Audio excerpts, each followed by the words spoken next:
Estadual de Ponta Grossa, também especialista em metodologias e técnicas de ensino pela Universidade Tecnológica Federal do Paraná, e sou graduada inicialmente em Letras pela Faculdade Global de Umuarama. Sou professora na cidade de Umuarama e também professora na Faculdade Alfa Umuarama. Além disso, eu e as demais autoras somos integrantes do Grupo de Pesquisa em Educação à Distância e Tecnologias Educacionais, o GPEDTEC. Para iniciar a apresentação desse trabalho, nós delimitamos a necessidade de compreendermos que nesse trabalho estamos falando da modalidade de educação à distância, essa que tem o seu marco regulatório a partir do seu reconhecimento na Lei de Diretrizes e Bases da Educação, que é a tão conhecida a Lei 9.394 de 96. Então, qual o objetivo do nosso trabalho? Com a escrita desse estudo, nós objetivamos, então, contribuir com a reflexividade de discussões acerca da conceituação do que é educação à distância, levando em consideração, então, a sua caracterização como uma modalidade reconhecida por lei, e depois nós caracterizamos a sua trajetória histórica para que, no fim do trabalho, nas considerações finais, pudéssemos fomentar novos debates que envolvessem, então, as questões da modalidade e os debates sobre qualidade. A metodologia utilizada para escrevermos esse trabalho é uma pesquisa bibliográfica, então nós utilizamos obras que já foram publicadas e, além disso, também a nossa experiência nas reuniões, nos encontros, sobretudo do grupo de pesquisa que nós participamos, visto que nesse momento em que estamos passando a ter a inserção do ensino remoto, temos feito muitas lives falando, então, sobre a educação à distância também.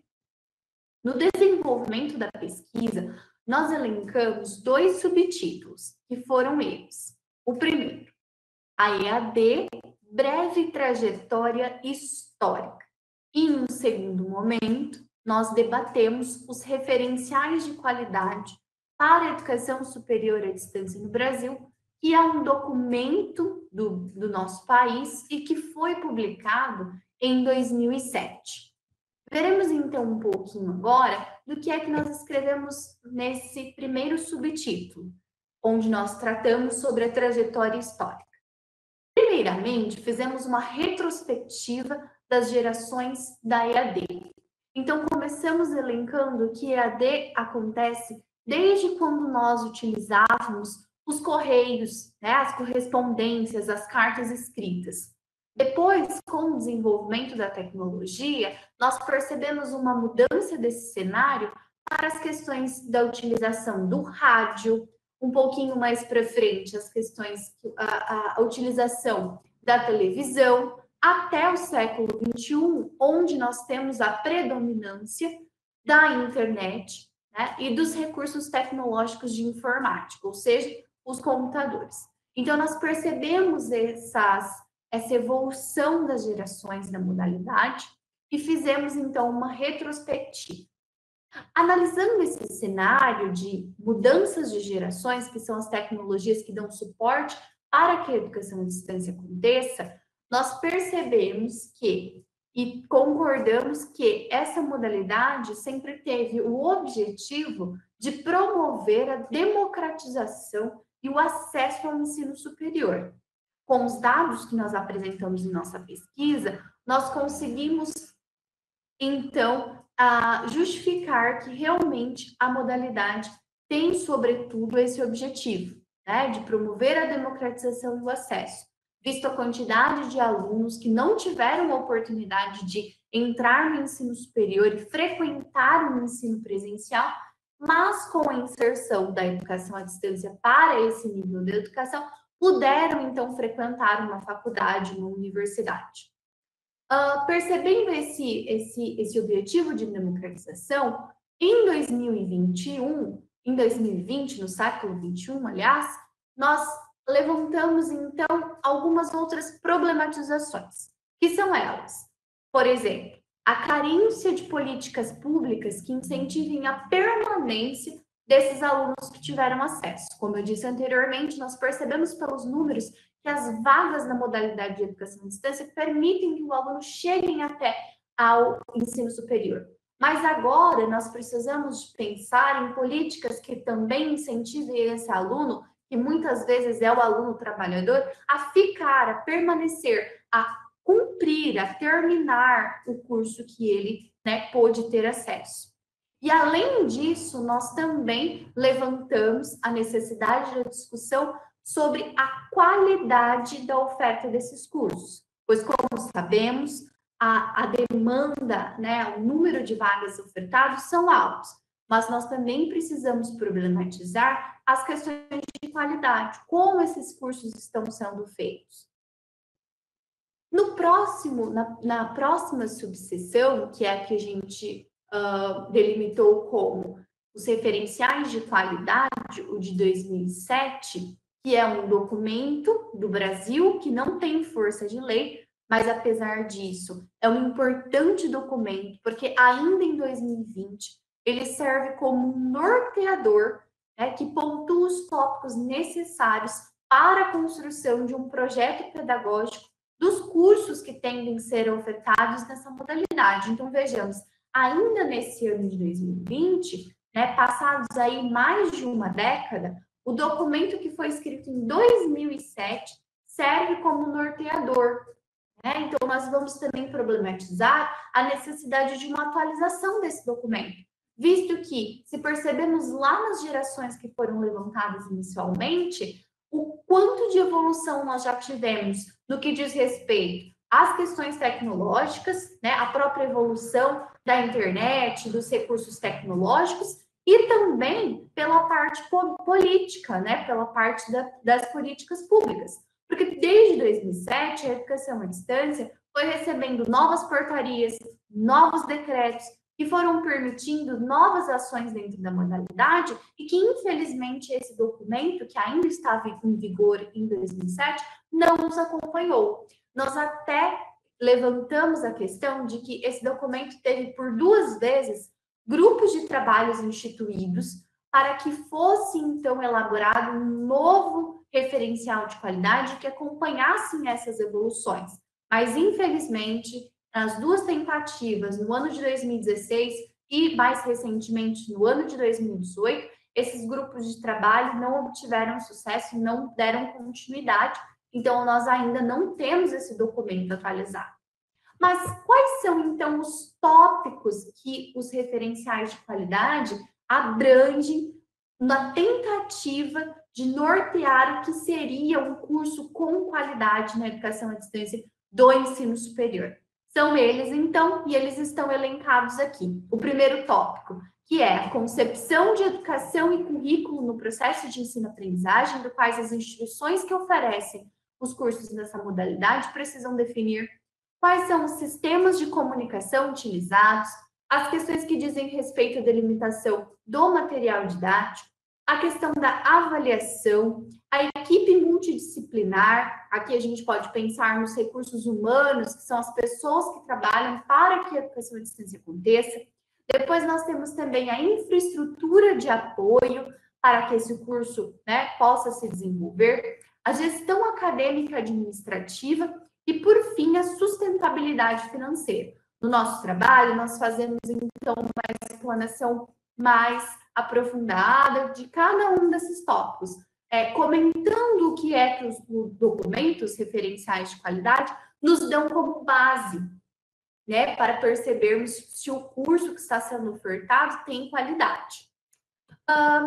Por fim, depois de fazermos, então, essa apresentação, evidenciamos que nós tivemos, então, compreendemos a educação à distância como uma modalidade que permite o acesso, promove o acesso, mas que agora, no século XXI, nós vivemos uma outra etapa da educação à distância. Suprido esse primeiro momento de ofertar vagas de promover o acesso e a democratização, em 2020, no século XXI, nós elencamos novamente a necessidade de discutirmos sobre a qualidade, no nosso trabalho, escolhemos os referenciais de qualidade por serem um documento que tratam especificamente sobre esse assunto. Tá? E aí, então, nós concluímos que, passado esse período maior de 10 anos, a legislação que ampara a educação à distância no Brasil, bem como a evolução das tecnologias digitais de informação e comunicação, as conhecidas TIDIC, né, que nós já falamos também anteriormente, que são amplamente utilizadas no processo de mediação do ensino e aprendizagem, que acontece na EAD, elas foram sendo atualizadas, mas ainda nós percebemos demandas de carências no aspecto burocrático e também no desenvolvimento tecnológico. Isto é, nós ainda precisamos dar continuidade às questões que norteiam no que diz respeito às políticas públicas para que tenhamos, então, uma educação à distância de qualidade, né?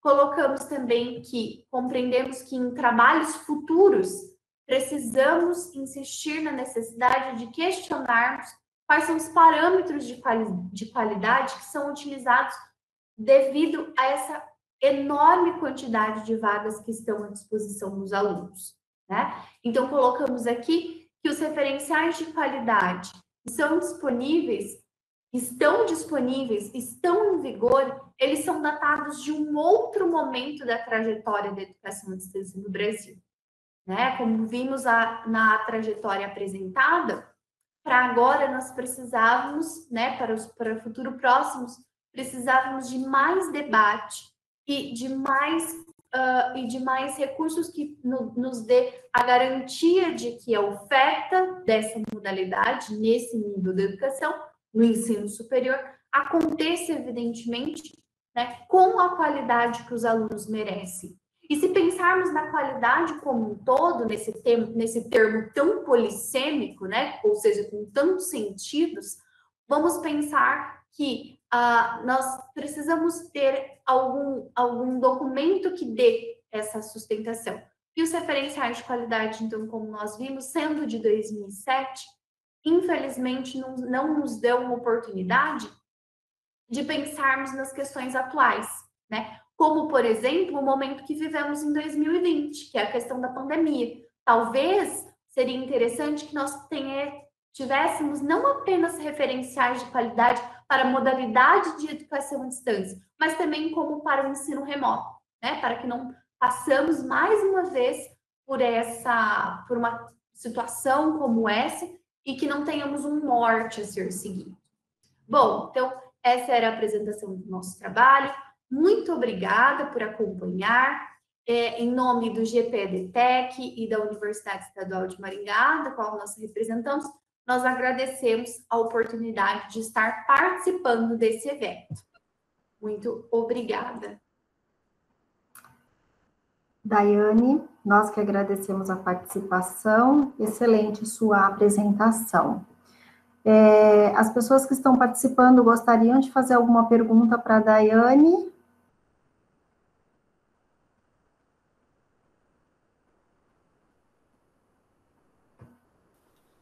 Professora, boa tarde. Jefferson, aqui do Pará.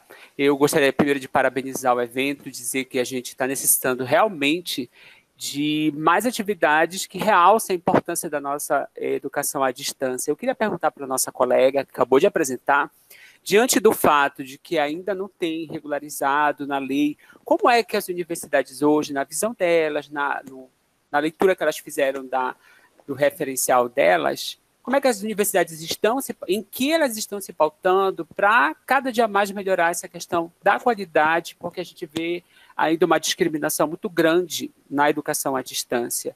E aí a gente se sente incomodado, muitas vezes, quando a gente já participa da educação faz um tempo, das pessoas não legitimarem a questão da educação à distância como sendo uma modalidade de ensino.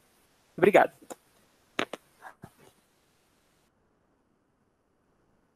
Oi, boa tarde, Jefferson. Posso responder, professora? Claro. Obrigada. Muito bacana a sua pergunta. A começar pelo posicionamento em relação à própria modalidade de educação à distância, como o colega nos coloca, quando nós conhecemos, né, o trabalho da modalidade ou temos a proposta de estudá-la, ou fazemos parte, né, de algum curso, a gente vai começando a perceber a qualidade que essa modalidade pode alcançar.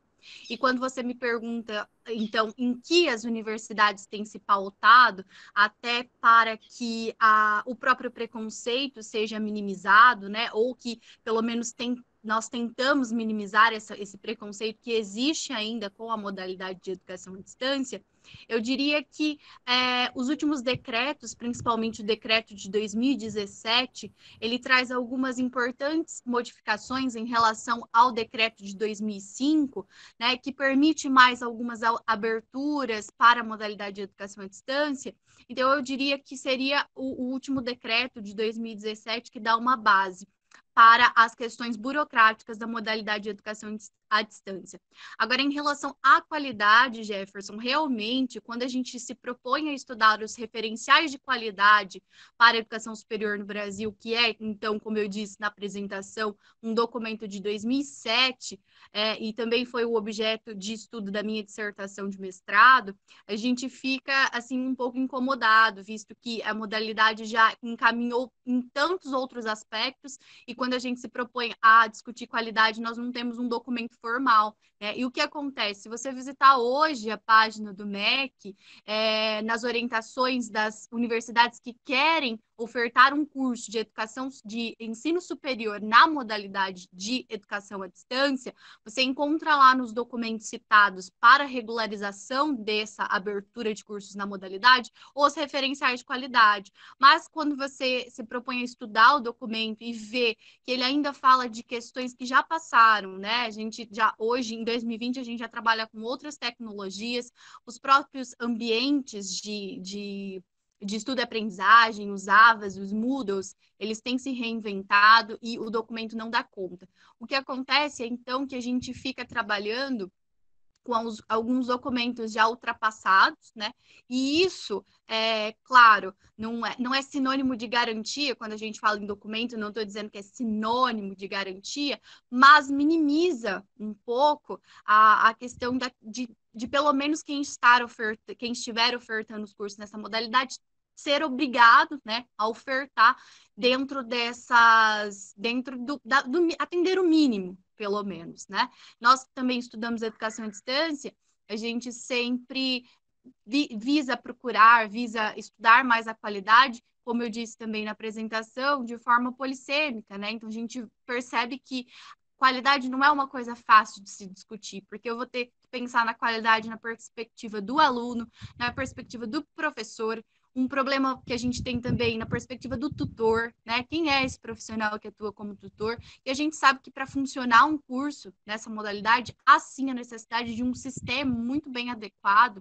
Não sei se eu diria sistema, porque nós sabemos que no Brasil nós não temos nenhum sistema de educação, nós temos sistemas, né, em relação às suas organizações, mas eu diria uma equipe, né, que tem que estar trabalhando muito colaborativa para que aconteça realmente os cursos nessa modalidade. Não sei se eu respondi a sua questão, Jefferson, mas se você quiser abrir para a gente trocar mais um pouco, eu estou à disposição. Obrigada.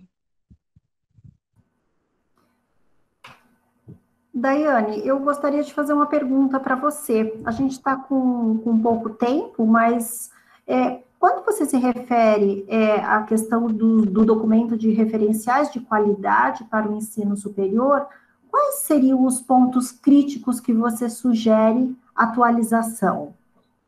Sim, quando nós fizemos o estudo do documento, principalmente no que diz respeito às questões que dão infraestrutura para a modalidade, porque se você pegar o documento, ainda lá se fala muito sobre e-mails, então um contato com o e-mail, e acho que esse é o principal destaque da modalidade de educação à distância atualmente, é que ela está muito mais interativa, né? Agora, com o ensino remoto, por exemplo, a gente consegue ver que a interatividade que faz a diferença no processo de ensino-aprendizagem. Porque se eu mantenho apenas o contato ali dentro do Moodle ou dentro do AVA, pode ser que se demore um pouquinho para ter, o aluno pode demorar um pouquinho para ter uma resposta, então isso pode, né, tornar o processo com algumas lacunas. Então, seria principalmente nessas questões, nas questões de interatividade, do que temos disponível hoje, né, no que diz respeito aos recursos tecnológicos, bem como os sistemas e os aplicativos que nós temos, né, e que podem contribuir para uma educação à distância mais colaborativa. Então, seria principalmente nesse aspecto, né? Um outro aspecto importante que é apresentado no texto, nós falamos de todos os tópicos, mas é a questão também, professora, da avaliação, porque a própria avaliação do curso, ela é importante para que nós tenhamos um parâmetro do que está sendo feito, né? Então, assim, também as questões de avaliação do aluno precisam ser repensadas. Então, o documento tem alguns pontos mais específicos que carecem, então, dessa atualização. Perfeito. Gostei bastante da sua resposta. Mais alguém gostaria de fazer alguma pergunta para a Daiane? Professora, eu vou falar só rapidinho de uma pergunta de um avaliador, né, que na orientação falava que no dia da apresentação nós tínhamos que responder. Ele só me perguntou assim, se nesse contexto que vivemos, é interessante fazer essa atualização? E essa pergunta também foi feita para mim no dia da minha defesa do mestrado, né, que esse também foi um objeto de estudo. E, infelizmente, a gente estudando e vendo o contexto que movimenta essa atualização, a gente percebe que no contexto desse governo atual, nós ainda temos algumas reticências, algumas fragilidades, né, em relação a essa atualização nesse momento que vivemos. E explico por quê.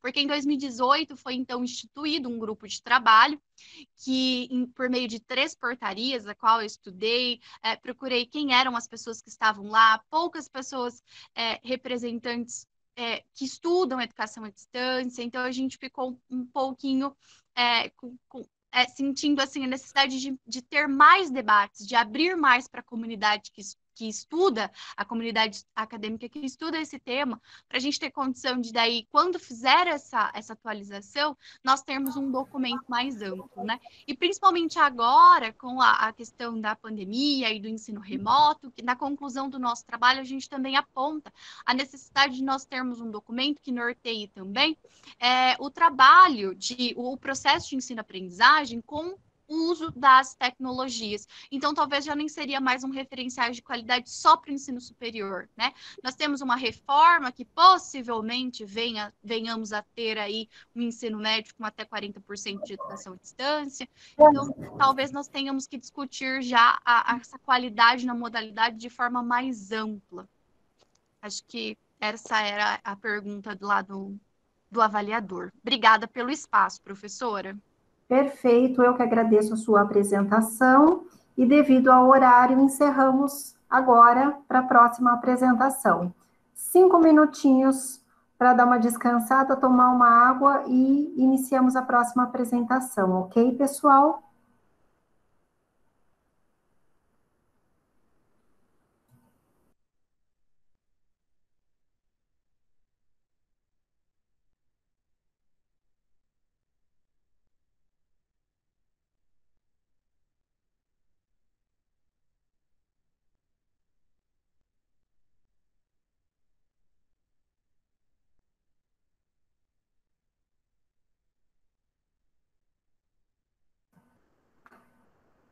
Larissa, você está aí? Oi, tô sim, professora. É esse mesmo caminho, tá certinho? Tá certinho. Na verdade, às 14h30, agora já era para a gente estar começando o segundo. Mas dessa vez vamos dar esse intervalo de 5 minutos e na próxima a gente tenta entrar no horário certinho, pode ser? Ah, pode. É que eu pensei que como a gente começou uns minutinhos, eu atrasei esses minutinhos, aí eu fiquei meio assim, na dúvida. Não, sem problemas, professora. Perfeito. Eu tô lembrando que eu não falei nem o meu nome. Mas tá tudo certo. Tá tudo certo. As pessoas estão vendo o seu nome. Não entendi. As pessoas estão vendo o seu nome, aparece o seu nome para todo mundo. Tá, não, tranquilo. Então tá joia. Tá bom? Então tá. Então acho que, bom, 5 minutinhos. A gente já começa e talvez a próxima pessoa fale menos, né?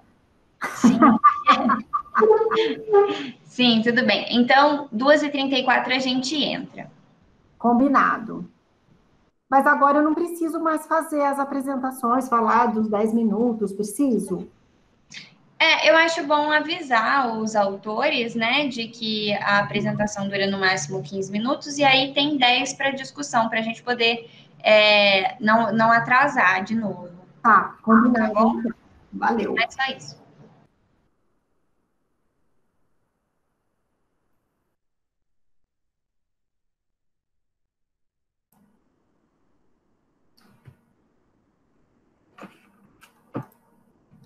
Pessoal, boa tarde. Dando sequência às apresentações, a gente vai agora para a segunda apresentação, do presencial às telas online, relato sobre a extensão universitária em cursos de EAD. Gostaria de lembrar a todos, por favor, que fechem seus microfones e desliguem suas câmeras. Aos apresentadores, nós colocaremos o vídeo e depois 10 minutos para a arguição, ok? A gente agradece muito poder participar desse evento de caráter internacional que a gente teve disponível aqui no Brasil.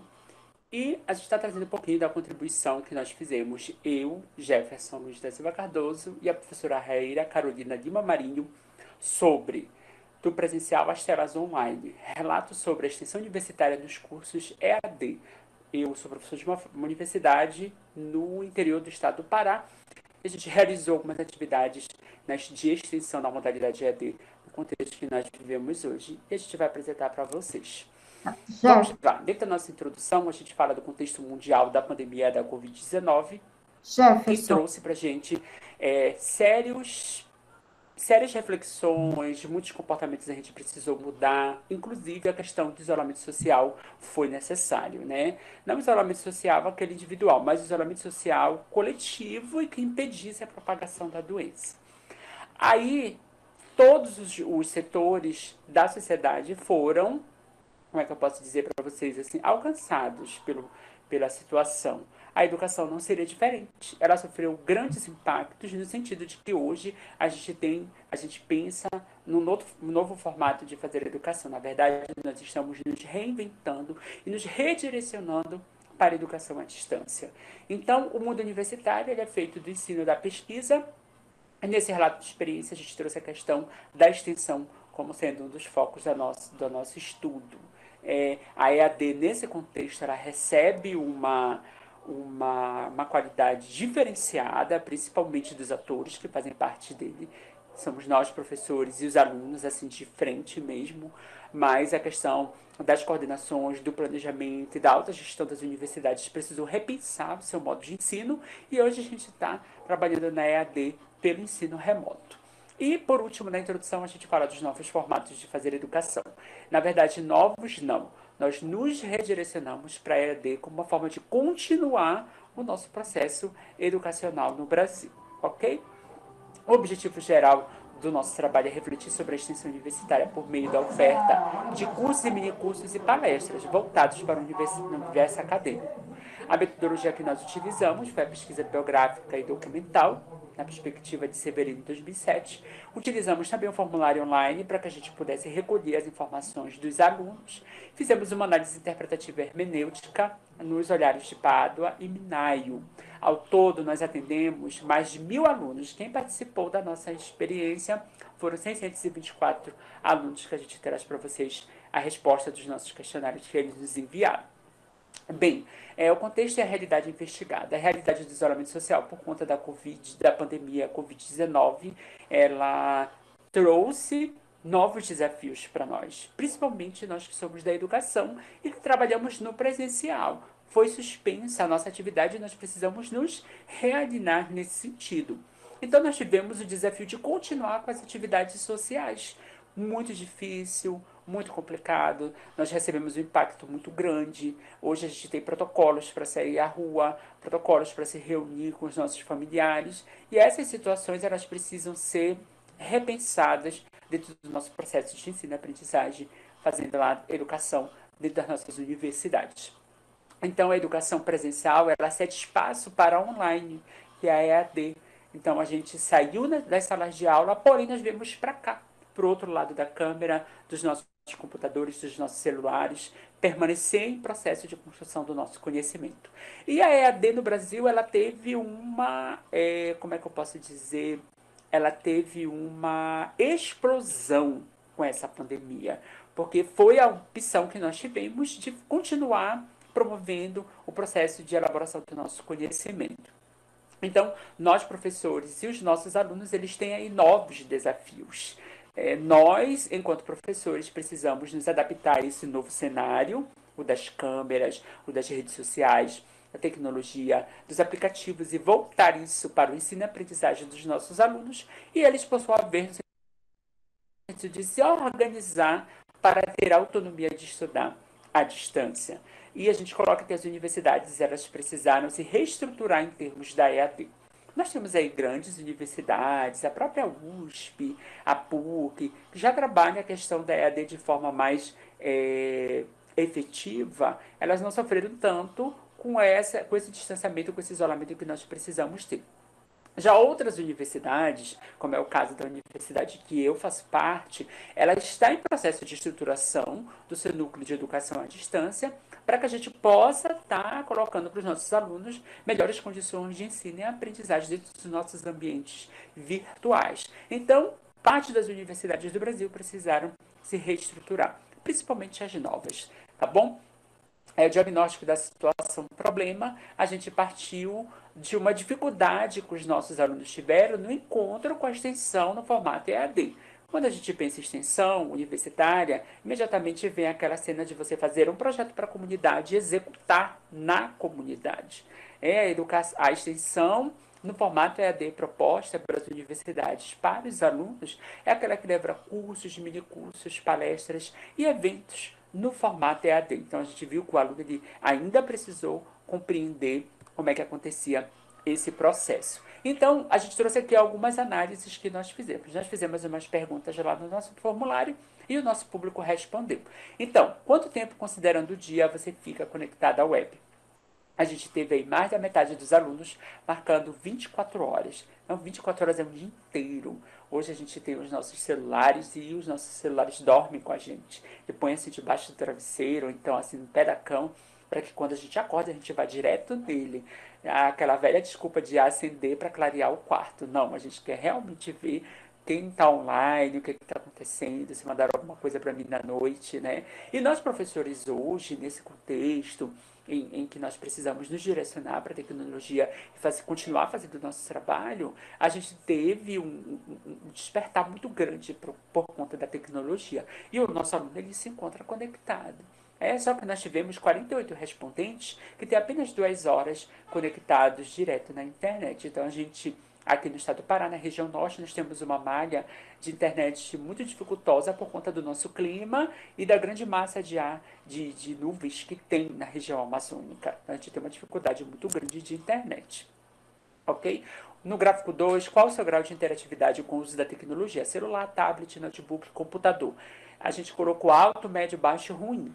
Alto e médio, a gente considera que sejam a maioria, mais da metade dos alunos, eles conseguem mexer na tecnologia, usar e promover o seu processo de ensino. Só que nos alarmou um número alto de alunos que ainda têm um baixo contato com essa tecnologia e um contato ruim com a tecnologia. Isso dificulta o processo de ensino, isso dificulta o processo de aprendizagem dele, no caso da EAD. Foram as nossas conclusões. Você costuma acessar sites para realizar cursos de formação continuada? Essa foi a nossa grande pergunta. E sempre e quase sempre foram a metade dos respondentes. Nos assustou também os alunos não marcarem nunca. Então, nós tivemos aí 110 alunos que marcaram que nunca assistem e nunca fazem a formação continuada, né, de uma maneira mais frequente na EAD. O gráfico 4, quanto à extensão nesse período de pandemia, qual atividade você tem mais participado na EAD? Então, a gente foca nos eventos, e foram, a maioria dos respondentes, eles disseram, os eventos eles estão participando com maior frequência, os projetos de extensão que a gente vê por aí, e as palestras, né? Seguido dos cursos e os outros que a gente observa aí nos gráficos. A pergunta de número 5 coloca assim: qual a sua percepção sobre os cursos de extensão que ofertamos? No caso, eu, professor, e a minha colega ofertando os cursos de extensão na modalidade EAD. Então, uma maioria absoluta disse que 528 alunos que o curso era excelente. Então, nós tivemos aí de abril até mais ou menos junho, a gente ofertou 10 cursos na modalidade à distância ligados à extensão. Então, a gente estudou, observou qual seria a melhor plataforma, qual é a linguagem, como a gente utiliza o material, quais são as tecnologias que os nossos alunos têm acesso, para que a gente pudesse fazer os cursos. E aí a gente teve esse resultado muito bom. A pergunta de número 6. Em relação aos materiais utilizados no curso de extensão EAD, vídeos, textos, os chats, os questionamentos, os fóruns que a gente fez, qual a sua impressão? Então, a maioria disse que foi excelente, o que demonstra que o aluno, apesar de acessar pouco a internet, como a gente viu lá, mas quando ele participou do curso, ele teve um resultado muito bom e ele demonstrou isso para nós em números. A última pergunta dizia o seguinte: o curso de extensão EAD contribui para a minha formação acadêmico-profissional? Qual a sua percepção sobre essa afirmação? Então, a gente colocou aí que a maioria concorda plenamente que o curso ele contribuiu para o processo acadêmico profissional dele. Então, a gente se sentia assim, muito satisfeito com o resultado, né? Concorda em partes, a gente tem aí, concorda, desculpa, 145, concorda em parte 54. Então, a gente não teve nem concorda nem discorda. O que a gente percebe é que o público-alvo dos cursos se sentiu contemplado com as temáticas que a gente trouxe para discutir, que foram variadas, de trabalho acadêmico à gestão da profissão. E quais são os direcionamentos finais que a gente traz do trabalho que nós fizemos? Então, sobre os nossos cursos, advertimos sobre a popularização e desmistificação da EAD como fonte de conhecimento e difusão do ensino no Brasil. A gente precisa tirar aquela ideia de que o EAD não funciona, de que a educação à distância ela precisa ser melhor, ser validada, porque a educação à distância ela já existe há muito tempo, há séculos no mundo. Ela está sendo aperfeiçoada e ela era uma coisa antes da pandemia, ela está sendo uma realidade agora, durante a pandemia, e pós-pandemia, ela vai sofrer uma alteração muito grande por conta da grande contribuição que ela deu para nós nesse período. Ademais, os resultados apontam para os alunos que os alunos têm um acesso diário na web, a gente viu nos gráficos, parte significativa manuseio os equipamentos tecnológicos para o estudo. A maioria deles não tem dificuldade de estudar no formato EAD.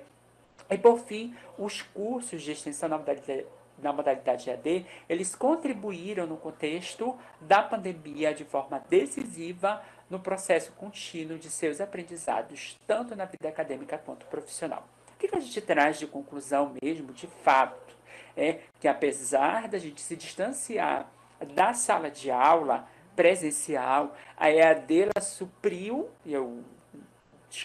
desculpa, eu falei uma palavra, coloquei a palavra no contexto errado, não é suprir, porque a educação à distância, ela é uma modalidade de ensino no Brasil e que tem, ano após ano, mostrado seu contributo para a nossa sociedade. No nosso caso, que a nossa universidade ela é eminentemente presencial, a EAD foi a saída que nós tivemos mais acertada, porque a gente tinha duas opções, ou parar as atividades por completo ou continuar da maneira que a gente podia. E a EAD trouxe para a gente esse conforto. Então, aqui fica a nossa reflexão final de que a EAD ela tem um enorme valor no Brasil. Nós, professores, a comunidade acadêmica, principalmente, ela precisa ser ela precisa ser pensada, ela precisa ser refletida, ela precisa de mais contribuições. O evento aqui que nós estamos fazendo do RCI, da Rede de Cooperação Internacional, com relação à EAD, é algo fantástico, porque ele veio mostrar a necessidade que nós temos de valorizar a educação à distância no mundo inteiro, principalmente aqui no Brasil, que a gente ainda tem um desgaste muito grande dela, no sentido de dizer assim, ó, a educação à distância, ela é uma modalidade de ensino válida no Brasil e a gente precisa mostrar o valor que ela tem dentro dos nossos cenários. Bem, essas daqui foram as nossas referências. A gente fica muito feliz de participar do evento e a gente agradece a oportunidade do aceite do nosso trabalho, no sentido da gente contribuir com o processo de engrandecimento das nossas relações acadêmicas. Eu deixo um abraço aí para minha amiga Raíra, que também contribuiu com o nosso trabalho, e a gente aguarda para as nossas contribuições lá no evento online. Um abraço. Jefferson, parabéns pela apresentação. Abrimos também, novamente, para os participantes da sala, se querem fazer algum questionamento.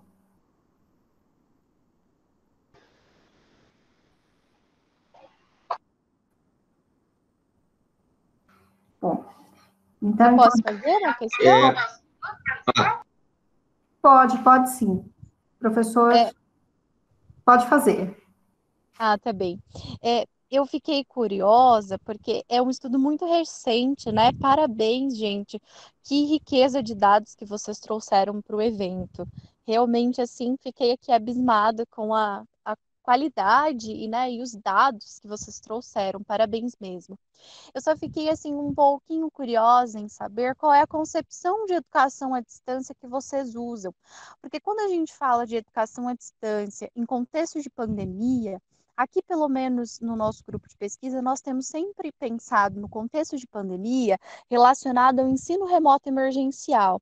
Tanto que, se nós pegarmos as portarias que foram publicadas em março de 2020 pelo MEC, em nenhum momento nós encontramos educação à distância, justamente porque a educação à distância não é permitida em todos os níveis e modalidades do sistema de educação do Brasil, né? E isso é uma coisa que a gente tem discutido muito aqui, a diferença de ensino remoto emergencial, cujo tem o caráter emergencial, e educação à distância enquanto modalidade.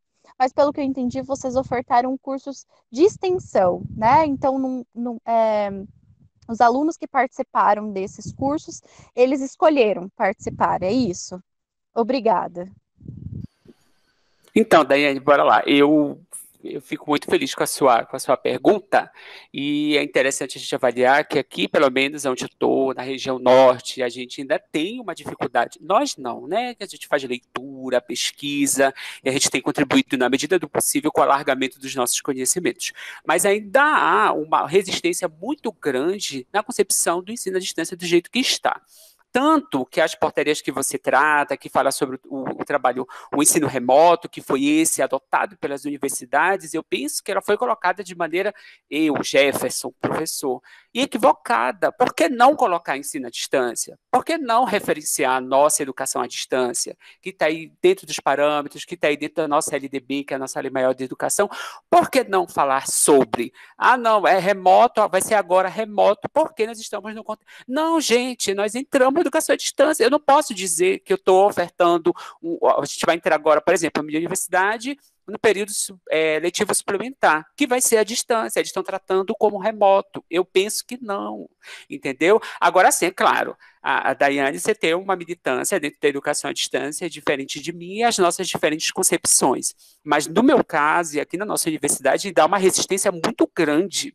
Então, ou você, desde o início, opta pela educação à distância, ou você, desde o início, vai pelo presencial. Aqui, para a gente, é dessa maneira que funciona.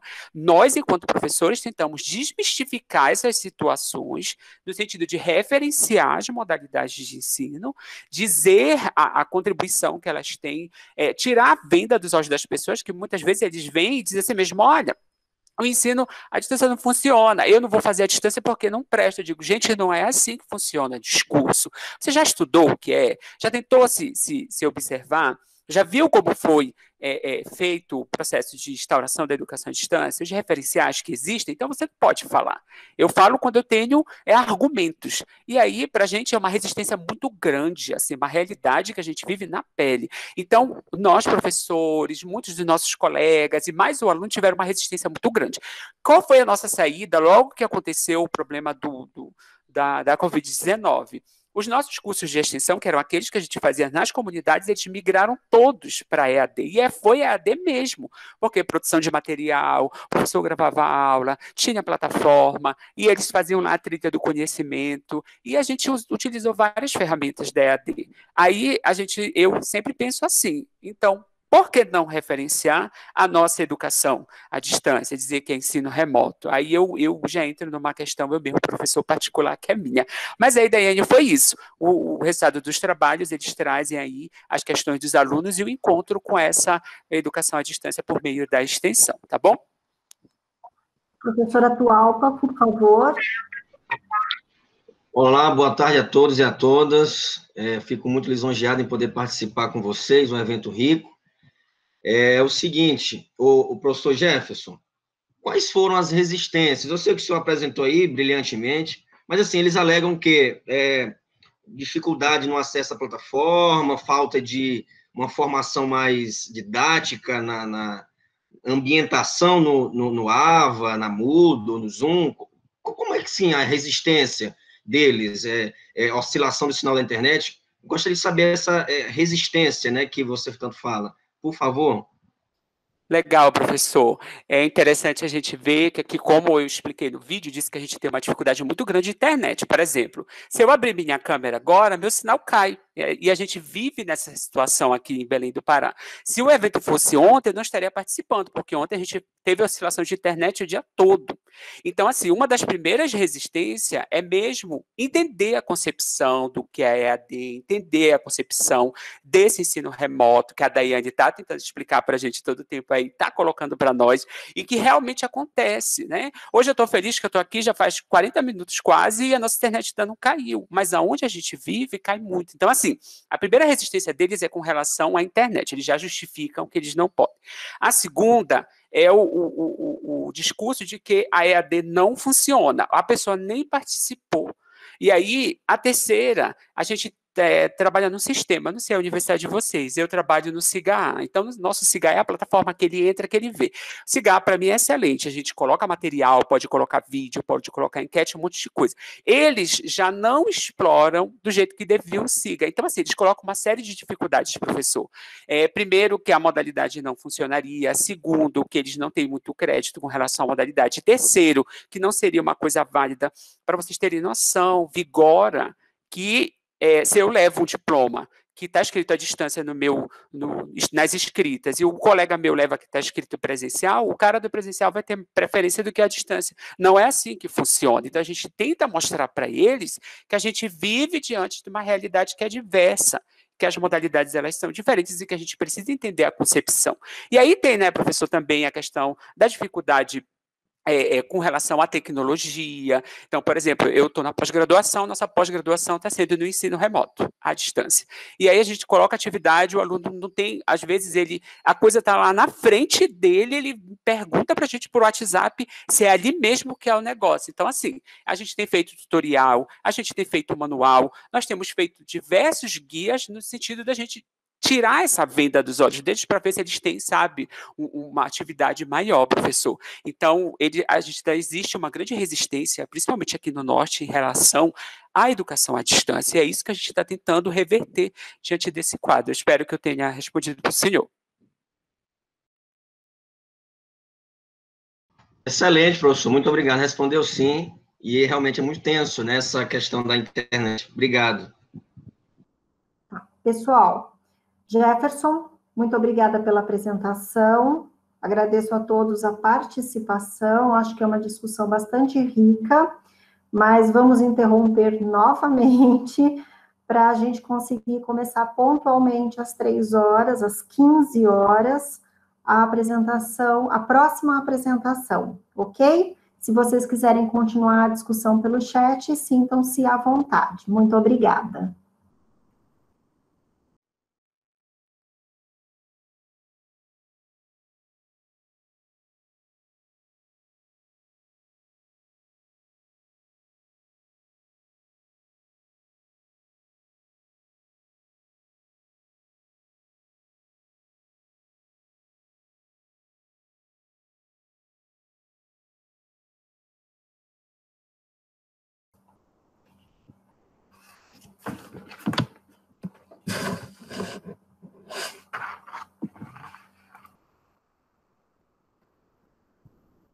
Boa tarde, dando continuidade à apresentação dos trabalhos.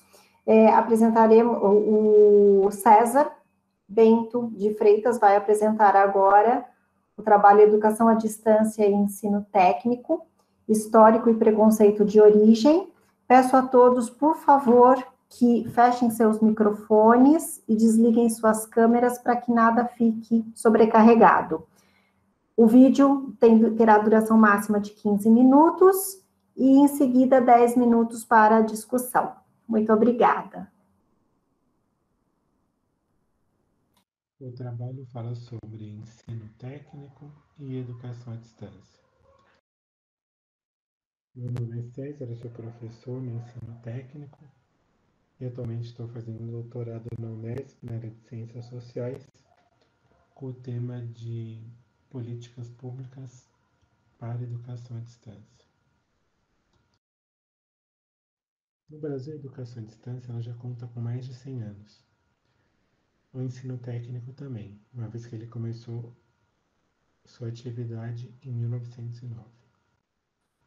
Ambos sofrem preconceito desde sua origem. O ensino técnico começou destinado aos pobres e desvalidos da sorte, uma educação prática destinada aos operários, em contraposição às escolas destinadas somente à elite. A educação à distância surgiu como experimental e era classificado como curso precário a título precário pelos conselhos estaduais de educação, pois ainda não era regulamentada a EAD na nossa legislação.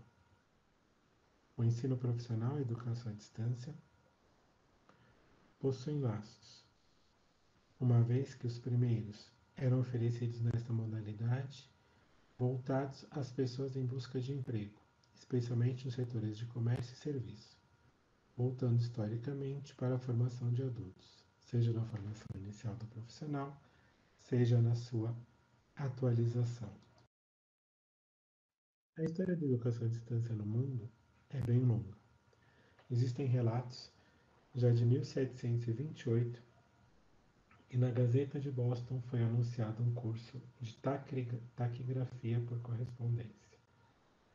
No Brasil, também, num jornal, Jornal do Brasil, em 1891, se encontra o anúncio de um curso de datilografia por correspondência, que faz muitos autores trazerem como a data da educação à distância no Brasil como pouco antes de 1900.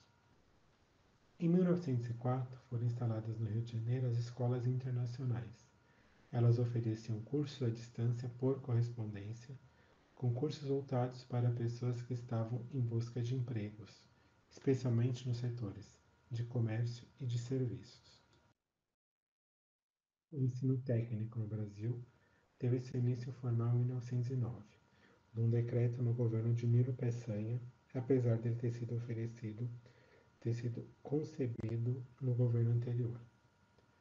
A emenda do decreto, que criou os cursos, cita o aumento constante da população e a exigência de se facilitar às classes proletárias um meio de vencer as dificuldades da existência.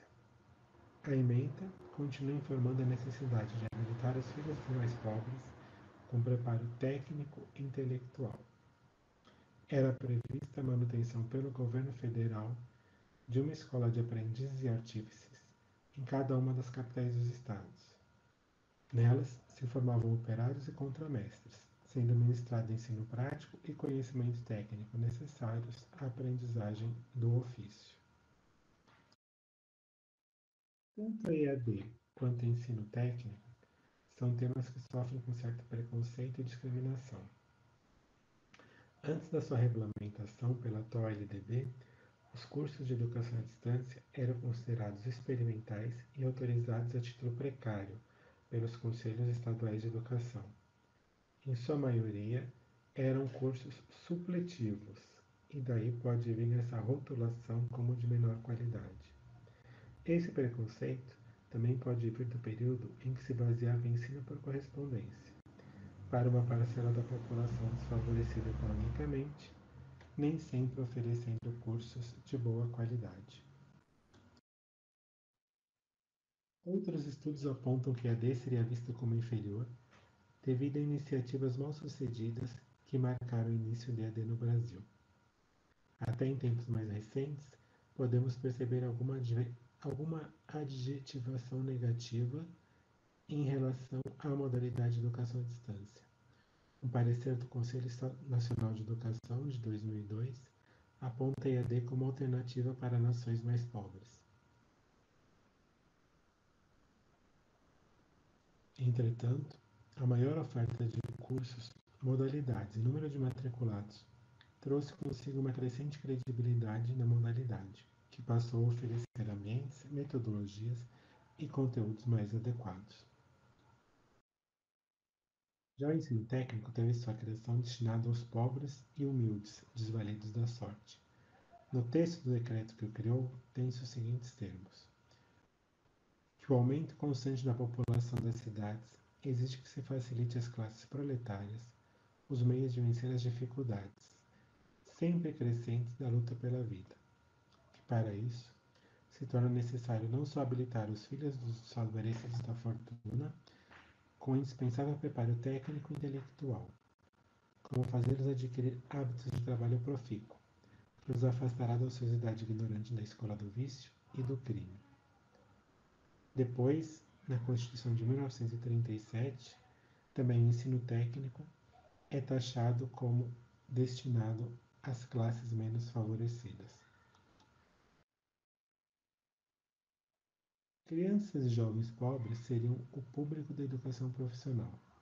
Existe uma divisão no processo de ensino, um laboral, mecânico, destinados aos mais pobres, e outro voltado para as elites.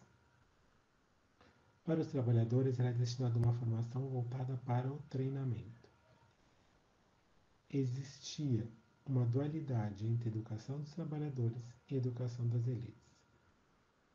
A EAD tem tido grande crescimento, com mais usuários e diminuição do preconceito. Tanto o ensino técnico como o ensino à distância vieram ao longo dos anos vencendo barreiras, tendo melhor regulamentação, mais público e melhor aceitação da sociedade.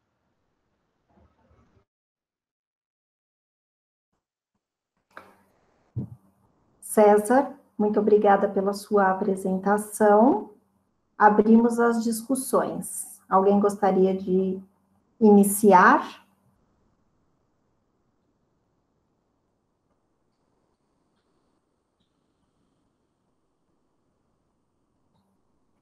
Ok.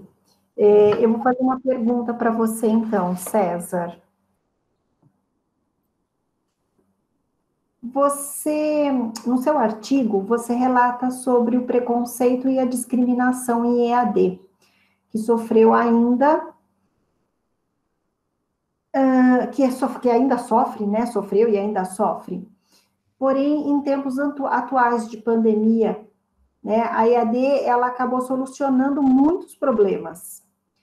Você acredita que com o novo normal sobre o ensino, principalmente no caso do EAD, esse momento que estamos vivendo se tornou um divisor de águas nessa modalidade de ensino, que contribui enormemente para o processo educativo, para que ele pudesse continuar funcionando? Qual que é a tua opinião, teu ponto de vista em relação a isso? Oi, boa tarde. Isso aí, eu acho que está na linha da discussão, continuidade da discussão anterior, que até a Daiane levantou, né? Se estão falando de EAD ou de ensino remoto.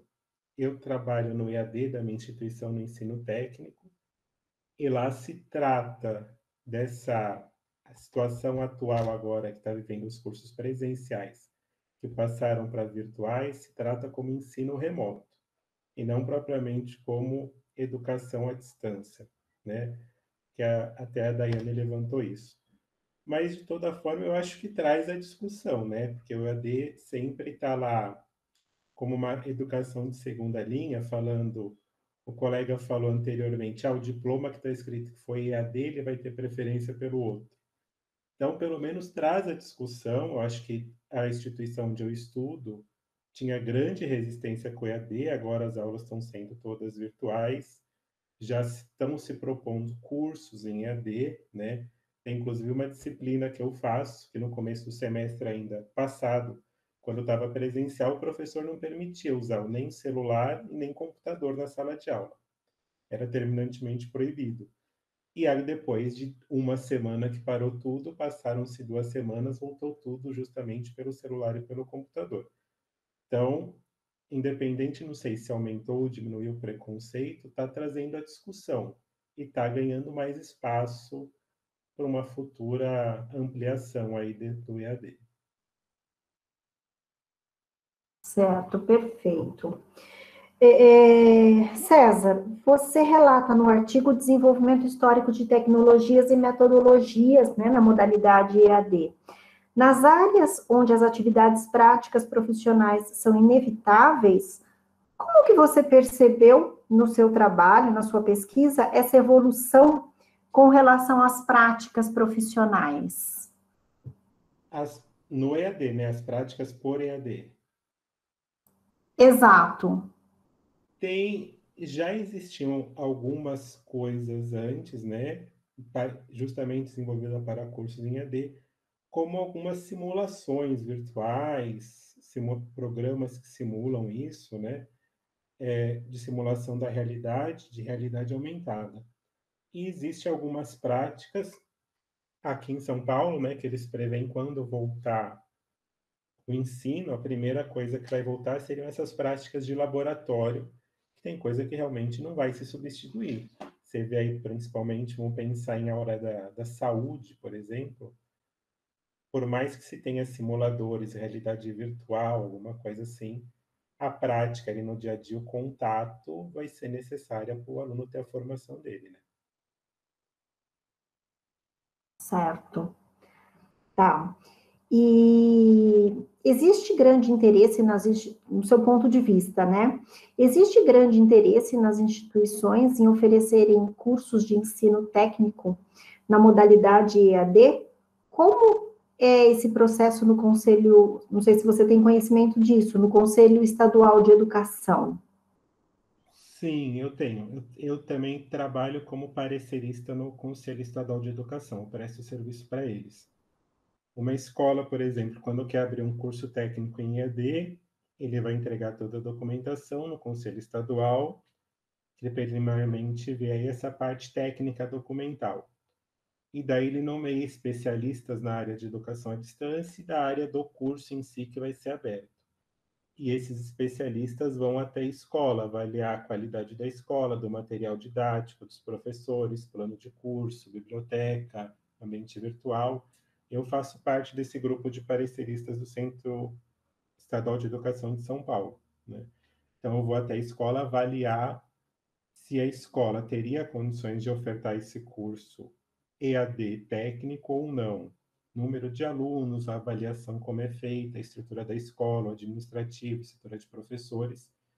Isso tudo depois nós fazemos um relatório, né, que chama relatório da visita in loco, da visita no local.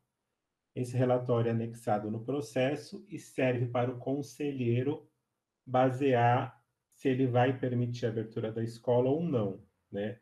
Nosso relatório não tem poder de decisão. O poder de decisão é do conselheiro, do Conselho Estadual de Educação. Nosso relatório é só um instrumento que ajuda o conselheiro a avaliar aquele curso que está sendo solicitado pela escola, né? Como se a gente fosse os olhos do conselheiro lá na escola. Nós vamos até lá verificar o que está acontecendo, como que é, tiramos fotos, isso tudo é anexado e a gente coloca assim um parecer nosso, falando se acha que tem condições ou não. E o conselheiro, depois vendo o relatório, pode concordar com o nosso parecer, falando que realmente aquele curso não tem condições para funcionar e o pedido é indeferido, a escola não pode abrir curso, ou ele pode achar que o curso realmente cumpre todas as exigências legais, tudo, e pode ser aberto.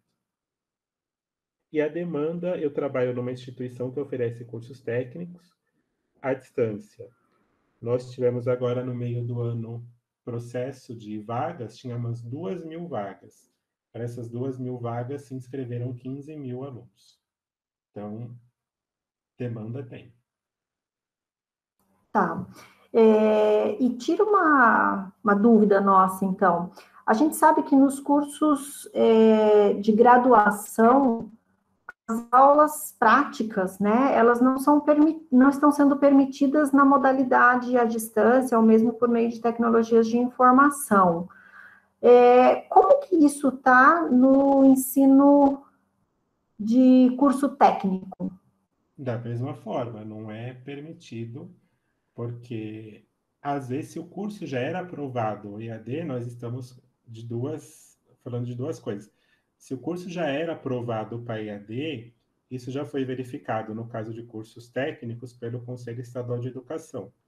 Cursos superiores, quem vê isso é o MEC.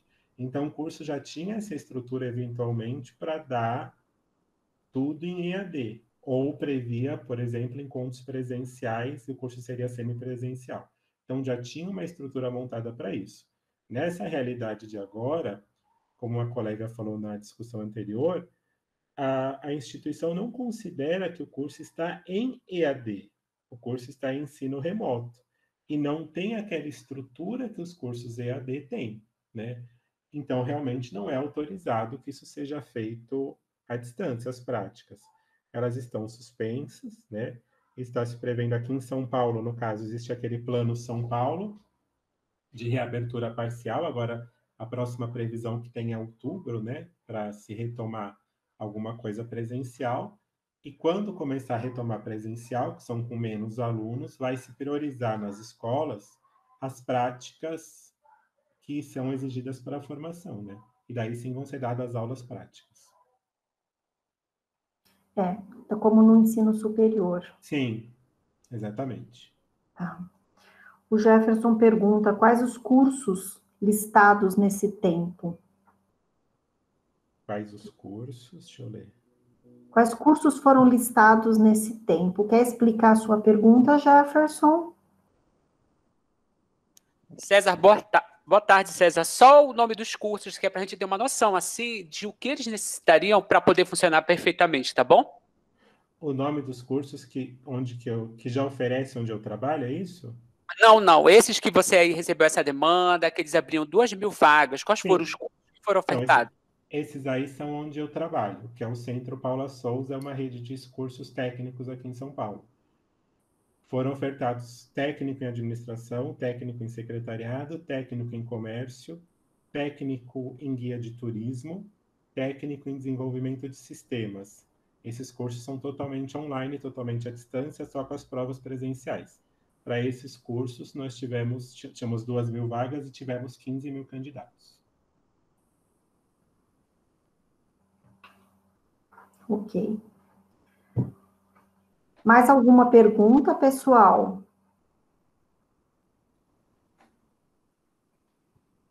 Tranquilos? Então, agora a gente pode fazer um intervalinho um pouquinho maior para beber uma água e 15h30 voltamos pontualmente para a última apresentação desta sala, ok? Muito obrigado. Eu que agradeço, César. E caso queiram continuar a discussão aqui pelo chat, sintam-se à vontade.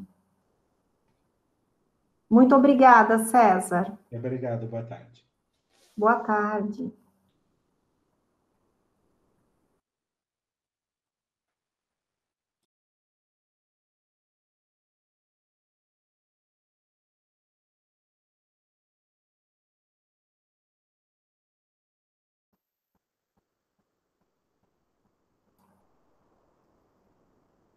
Pessoal, boa tarde. Vamos dar início agora à apresentação do último trabalho dessa sala, Educação à Distância, Limites e Possibilidades no Contexto Pandêmico da Covid-19, pelo professor Francisco Atualpa Ribeiro Filho. Lembrando a todos, por favor, de desligarem suas câmeras e seus microfones, para que a gente não tenha problemas com a conexão. Após o vídeo, teremos 10 minutos para a discussão. E agradeço já inicialmente ao professor pela participação, pela apresentação e participação no evento. Tudo bem com vocês? Gostaria de externar minha satisfação e alegria em poder participar do 3º Congresso Internacional de Educação à Distância, com o tema, com a seguinte pesquisa: Educação à Distância, Limites e Possibilidades do Contexto Pandêmico da Covid-19. Sou o professor Francisco Atualpa Ribeiro Filho e estou representando a Faculdade do Cerrado Piauiense. Sou formado em Filosofia e tenho mestrado em Filosofia pela Universidade Federal do Piauí. Educação à distância, limites e possibilidades no contexto pandêmico da Covid-19. A presente pesquisa tem como intuito de refletir na perspectiva docente sobre a implantação da educação à distância no ensino médio na cidade de Corrente, cidade de cerca de 30 mil habitantes, no extremo sul do Piauí, no atual contexto em que vivemos. A motivação da pesquisa, o que nos motivou, foi a reflexão que se propôs no trabalho, visa analisar o novo normal, ou seja, a educação não presencial ou as plataformas digitais. Nós propusemos a primeira chave argumentativa do trabalho, foi refletir sobre os dispositivos legais e diretrizes no âmbito mundial para ao âmbito estadual. Nós percebemos apatia e inércia no âmbito federal e omissão diante do contexto que nos foi interpelado. Já no âmbito mundial, o Banco Mundial oportunizou um planejamento, com muito planejamento, sobre as diretrizes para nortear, sim, os países diante do contexto pandêmico, para guiar, assim, os professores e autoridades em educação. No entanto, o governo federal continuou omisso, mas o estado do Piauí deu um passo à frente e, com a portaria SEDUC Piauí 115 e outras resoluções, o estado do Piauí, a Secretaria Estadual de Educação, ofertou e, claro, oportunizou diretrizes para que os professores até inclusive atividades para que os professores pudessem aplicar e ressignificar o seu projeto e planejamento semestral. No entanto, insistimos na pesquisa e constatamos que o estado do Piauí não, assim como o governo federal, não oportunizou o acesso a aparelhos tecnológicos compatíveis com as plataformas digitais e também acesso à educação, à internet de qualidade. Com isso, a segunda chave argumentativa que nós refletimos no trabalho, na pesquisa, foi sobre o paradigma educacional não presencial. Moreira, Henriques e Barros falam do guia pedagógico semanal. Santo Júnior e Monteiro falam da utilização dessas ferramentas, de ferramentas assimétricas, como o Google Classroom, e o aplicativo Zoom como forma síncrona. Oliveira, Santos e Silva também convergem no sentido de oferecer ao aluno múltiplos recursos tecnológicos como instrumentos para o processo de democratização da aprendizagem. No entanto, essa pesquisa constatou otimismo demasiado nesses textos, nessa literatura que nós acabamos de nos referir, pois esse otimismo se depara com uma série de questões que se apresentam e assim passam a ser interrompidas. Como, por exemplo, habituar os estudantes a acompanharem o GPS que Moreira, Henriques e Barros fomentam, em um cenário como alimentar essa prática? Em um cenário onde tais estudantes não possuem as condições mínimas de subsistência, ou muitas famílias possuem apenas um aparelho celular. Como fazer isso? E quanto aos discentes das comunidades rurais, que devem se deslocar à cidade, ao centro urbano, para acessar as atividades? Ou ainda, como manter certa frequência de encontros nesses veículos midiáticos se não há consistência na rede de transmissão de internet e a falta de recursos é gritante? Frente a isso, tanto Estado como a nível federal não ouviram o Instituto Brasileiro de Geografia e Estatística, que em 2018 constatou que 1 em cada 4 estudantes, 4 brasileiros, aliás, não tem acesso à internet ou aparelhos compatíveis com softwares. O governo federal, por sua vez, os órgãos competentes do estado do Piauí, segregaram e segregam essa parcela significativa de estudantes e também, por que não dizer, de professores. Desse modo, muitos professores adotam a metodologia tradicional e apenas migraram seu planejamento, tendo em vista as ameaças de cortes salariais, caso não nutrissem as plataformas e até mesmo ofertassem atividades. O acesso precário à internet, a oscilação ou ausência de uma rede de distribuição de eletricidade, ameaças de cortes salariais, ausência de capacitação para professores e estudantes são alguns dos problemas que os professores do extremo sul do estado, na cidade de Corrente, enfrentam. Essa pesquisa ocorreu a nível regional, também municipal, porém, ela reverbera, podemos sim ter essas constatações, um espelho para no nível nacional. Berg, Vestano e Costa Lobo advertem que aplicar metodologias e métodos tradicionais de ensino às ferramentas virtuais causam certa fragilização da aprendizagem. Gomes, por sua vez, diz que para se ter um ensino de qualidade à distância, uma educação à distância, ou até mesmo a implantação de um sistema educacional à distância de qualidade e equitativo, é necessário um investimento massivo em políticas públicas, o que não houve no Brasil e também aqui no Piauí.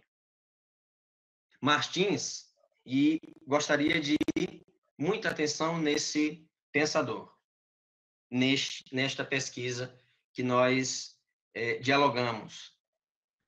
Martins fala que com esses obstáculos paira certo mal-estar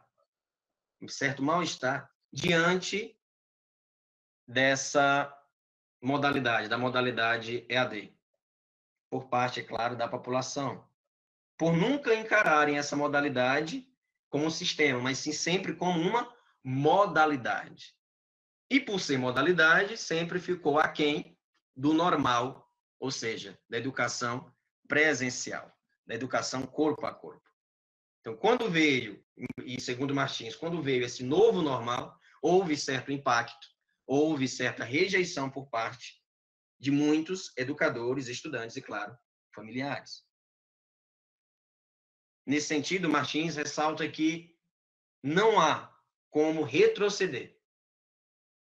Faz-se necessário repensar a educação no seu formato híbrido. A estruturação do trabalho foi da seguinte forma. Primeiro, nós planejamos o trabalho, estruturamos, houve o levantamento dos procedimentos metodológicos, a aplicação do questionário no Google Forms aos professores, através do e-mail e transmitido pelo e-mail e por redes sociais. Análise crítica das diretrizes e dispositivos legais, pesquisa e análise crítico-reflexiva sobre os obstáculos que professores e estudantes enfrentam no contexto pandêmico na literatura EAD, e, claro, compilação e discussão dos posicionamentos de 73 professores, Atualmente, o município conta com um efetivo de 201 docentes na ativa. Muitos professores alegaram que não conseguiram acessar o Google Forms por não ter acesso ou até mesmo não ter um aparelho com esse tipo de tecnologia, né? Então, infelizmente, houve essa dificuldade em colher os dados na pesquisa. A pesquisa foi de cunho qualitativo e quantitativo, que, segundo Paranhos, é um método onde oportuniza os entrevistados a falarem, a serem ouvidos, ultrapassando assim as estatísticas e se tornando partícipes da pesquisa. Primeira questão fala sobre educação integral. Se os professores gostariam de lecionar através desse sistema de educação à distância, de maneira integral. E muitos falaram que os estudantes, 19% dos estudantes não têm maturidade, outros, 38%, talvez poderia-se ter essa educação através dessa metodologia, e, claro, é impossível no atual contexto, 42% dos entrevistados disseram que é impossível. Qualidade do sistema EAD em corrente, a maioria dos professores, 69%, disseram que é péssima e não há rendimento para os estudantes.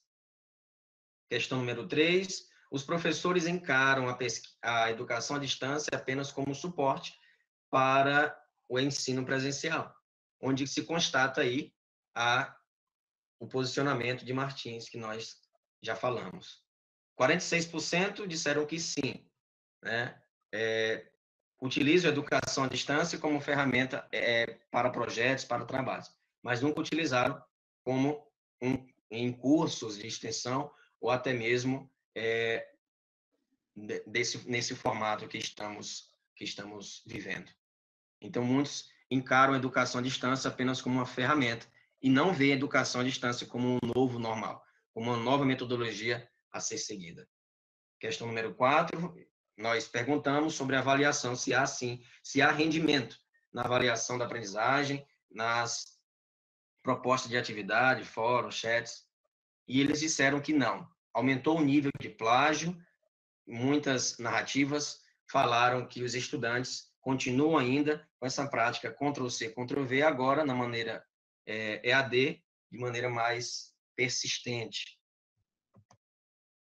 Bem, as conclusões que nós percebemos e constatamos nesse diagnóstico da pesquisa consistiu em que agora os professores devem se reinventar. E é muito claro isso na visão dos professores.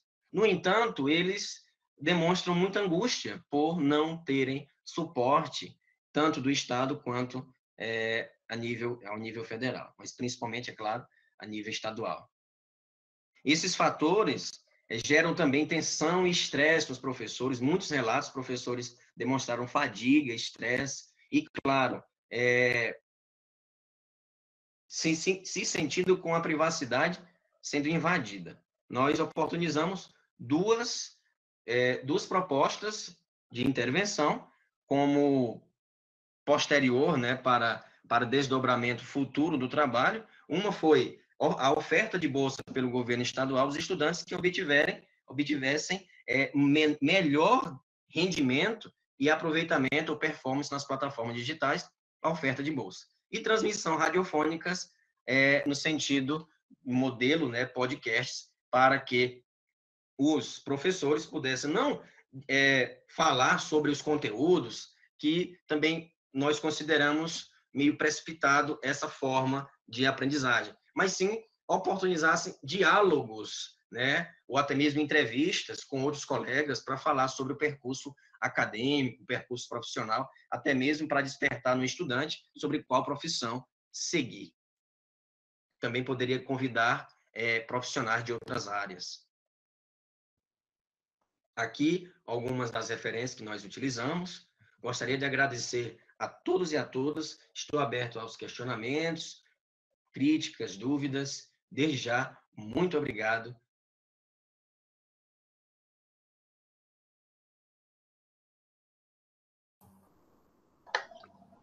Professor, Olá. nós que agradecemos a sua apresentação e abrimos agora para a arguição. Vamos primeiro perguntar se existem, dos participantes da sala, alguém que gostaria de fazer uma pergunta. Professora, eu tenho pergunta, Jefferson.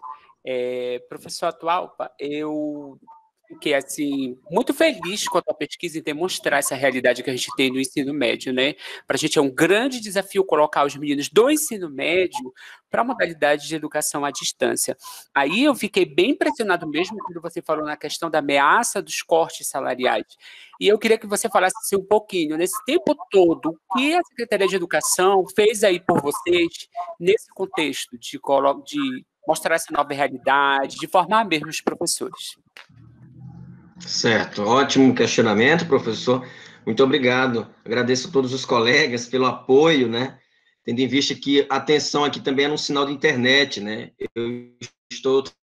Você, se eu abrir a câmera aqui, pode cair a internet. Tá certo? Então, sobre os cortes salariais, deixei uma pergunta aberta no trabalho, justamente para os professores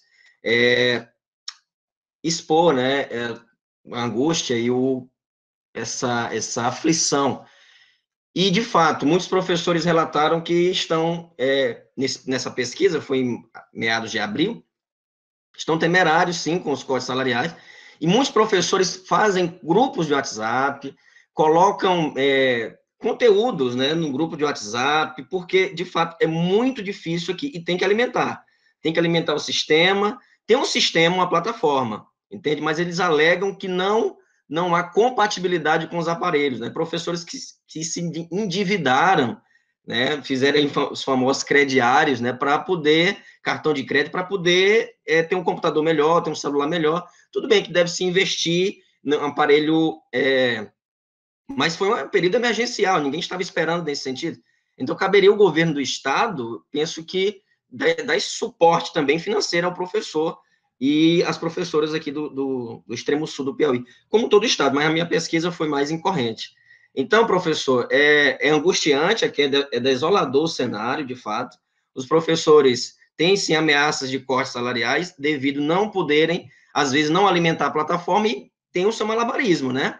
Vai para casa de um amigo, vai para casa de um colega, enfim, é muito difícil. E quando tem, aqui em corrente, né, oscila a internet muito oscilação de internet. Né? E não teve uma formação, né, séria nesse sentido. Teve um período, né, teve professores que migraram, como foi exposto aí, o planejamento presencial para EAD. Isso não funciona, né? Lançando textos inteiros nas redes sociais, e para tentar suprir, né, o tempo e pressão da coordenação, da direção. É claro que há também um entendimento aqui na região, né, os professores, né, que dialogaram comigo, eles se mostraram, olha, tem todo um suporte, né, meio que em off aqui, né, com relação aos coordenadores e diretores, existe uma exigência legal, formal, mas na prática, essa exigência meio que não funciona, devido às impossibilidades que nós enfrentamos, financeiras e, claro, com relação à internet, à distribuição aqui de eletricidade. Aqui oscila muito energia, muito mesmo. Então, não seria absurdo dizer que falta energia aqui quase todo dia, oscila energia aqui. Então, manter uma atividade didática é muito difícil. Se não bastasse a internet, a energia aqui oscila muito. Eu vi o César e o senhor falando sobre a questão da eletricidade, e fora os estudantes da zona rural também, que sofrem com essa falta de eletricidade, né? É difícil, professor, mas estamos sobrevivendo, né? Professor, o senhor fez um comentário que me chamou a atenção e que eu gostaria de engatilhar uma outra pergunta, né? Que o trabalho fez referência, e o senhor agora, na resposta ao professor Jefferson, também repetiu essa referência, né? De um diagnóstico desolador com a ausência de suporte aos professores e de investimento em recursos tecnológicos, entre outros. Existe uma indicação de que este quadro melhore devido à crise gerada pela pandemia atual? Eu quero dizer o seguinte, existe a questão do corte de salários e tudo mais, os professores, alguns se endividaram no investimento, com o investimento na compra de aparelhos melhores, para poder estar ministrando as aulas. O senhor acha que isso pode ter contribuído para um avanço no sentido de instrumentos de trabalho para a tecnologia, para as aulas à distância, apesar do endividamento? Entendi. Sim, professora. Aqui no estado, essa pesquisa, como eu falei, foi em meados de abril, né? E já se tem, né, pela Universidade Estadual, já estão começando aqui em outubro, vai começar já a distribuição de bolsas para estudantes que não têm acesso à internet, aparelhos eletrônicos, né, nesse sentido. Há, sim, uma tentativa de melhorar, né? Mas, com relação ao estado, né, para a região que são mais próximas da capital, né, tem uma infraestrutura melhor, é bem mais fácil, né? É bem mais fácil esse acesso à internet de qualidade e a distribuição de uma rede de energia estável. Mas aqui no sul do estado é muito difícil, nós somos muito esquecidos por parte do governo, e não é somente de agora, não. Isso aí arrasta por muitos anos, né? Arrasta por muitos anos. E contribuiu, sim, né, para esse ranço né, esse pessimismo, né? O César falou do preconceito, e aí nossa pesquisa dialoga muito com isso, né, César? Essa questão desse preconceito com relação eu não gosto desse termo modalidade, né? Eu já estou utilizando sistema mesmo, porque temos que não encarar a modalidade, veja o ranço, né? O sistema EAD não como uma escora para o presencial, né? Não como uma escora para a educação presencial, mas sim como um sistema. E não se pode falar agora, segregar a educação à distância e colocá-la como uma ferramenta, como um instrumento, né? Mas sim como um sistema, né? E aí vai agregar, dialogar, né? Mais cedo, numa palestra, o professor, eu não esqueci o nome dele agora, está coordenando o evento, ele falou em educação digital, gostei muito, né? Dessa integralidade, realmente a modalidade híbrida. Contribuiu, sim, para esses fenômenos, né, de falta de verba, falta de recurso, oscilação, é muito estressante. Pessoal, realmente, teve professores que mandaram 2 páginas de relatos em um Word, né? Professor, vou lhe mandar aqui pelo WhatsApp o meu relato, para uma tentativa mesmo de desabafar, né? Nossa pesquisa foi um canal para esse desabafo também, por isso que eu coloquei uma pergunta subjetiva. E muitos professores se mostraram angustiados, insatisfeitos com esse novo normal, né? Porque para cá é anormal, né? Invadindo a privacidade mesmo, né? Os estudantes não têm horário, não tem nada, tem que dar conta, e o professor tem que estar alegre, tem que estar feliz, e ninguém se preocupa, às vezes, com a saúde até mesmo mental do professor, né? Mental do professor, que somos seres humanos e temos todo o direito, né, de estarmos agoniados, angustiados, e não se tem demonstrado essa empatia, né, essa abertura para o diálogo, né, para a flexibilidade. Aqui não, tem que fazer e ponto final. O que na prática os professores têm que fazer um malabarismo, né, para enfrentar essa realidade. Espero ter respondido, professor. Sim, respondeu sim. Mais alguém gostaria de fazer um comentário? Temos ainda mais 4 minutos. Entendo, César. Com relação ao treinamento, né, permita-me, professora Carolina, Claro. a carga horária, temos sim, aqui também a questão do Meet, né, funciona bem. Eu sou professor de uma instituição privada, né, a Faculdade Cerrado Piauiense, aqui já tem 20 anos aqui em Corrente, que nós tivemos de maneira abrupta, assim, eu acho que também como vocês, migrar. Esse é o termo mesmo, migrar e tentar nos adaptar para não se mexe, não parar, né? Uma instituição privada, diferentemente de uma pública, né, que tem todo né, um processo. Agora que a universidade estadual vai começar o segundo semestre. Os professores, em setembro, agora começa também o segundo semestre da rede estadual de ensino aqui em Corrente. Já no setor privado, foi realmente de maneira abrupta. Ou e os estudantes não querem saber, querem a aula e ponto final. Então, nós, professores, tivemos que nos desdobrar em 3 para poder dar conta de planejamento, de metodologias ativas, aprender, né, sala de aula invertida, tudo isso, aulas reduzidas, e os estudantes não compreendem isso, viu, César? Os estudantes não compreendem isso, Raira, também, com relação ao tempo, ao limite da aula. Querem uma aula de 100 minutos, querem uma aula de 50 minutos. Impossível isso. Não existe, não compreende. É uma resistência até mesmo, como o Jefferson falou, na compreensão mesmo. Pensam que AD, ou aula remota, como vocês quiserem chamar, tem que ser tal e qual como no presencial. E não deve ser assim, né? E é um ranço que está presente na educação brasileira, que aí Darcy Ribeiro é uma crise mesmo, que são um modelo do século XVII. Até a BNCC está falhando nesse caso, eu não abordei nisso o trabalho, mas apenas uma chave argumentativa para possíveis desdobramentos. Não fala em educação à distância, né? Um sistema associado ao presencial. Né? Essa implementação da BNCC, eu acho que tem que focar também nessa, não como, insisto, não como escora, né, para o presencial, mas sim como algo mais, né, credibilizado, né, mostrar isso, que a educação à distância pode também ter uma aprendizagem significativa e construtiva, enfim, emancipadora, né, nesse sentido. Então, estou muito feliz, pessoal, com o resultado da pesquisa, apesar de ser regulador, né, professora Carolina, e Jefferson, César, Adriana, todos os participantes, Raira, do Pará, isso mesmo, televisão. Aqui também temos transmissão, mas insisto, a internet não permite que os alunos acompanhem essas transmissões frequentes, né? E tem muitos da zona rural, então realmente não há uma equidade, né, em poder atender todos os estudantes, né, infelizmente. Ok, muito obrigada pela apresentação, professora Tualpa. Obrigado pela oportunidade de falar, estava precisando desse momento, professora. Obrigado, colegas, por partilharem. Muito obrigado, professora. Obrigado mesmo.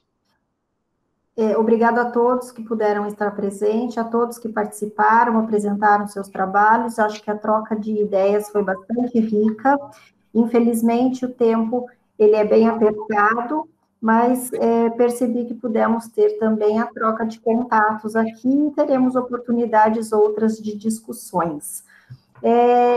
Todas as salas de apresentação de trabalhos estão se encerrando, mas temos ainda a sala 5 em andamento. Quem quiser estar migrando para a sala 5, ela ainda tem mais uma apresentação de trabalho.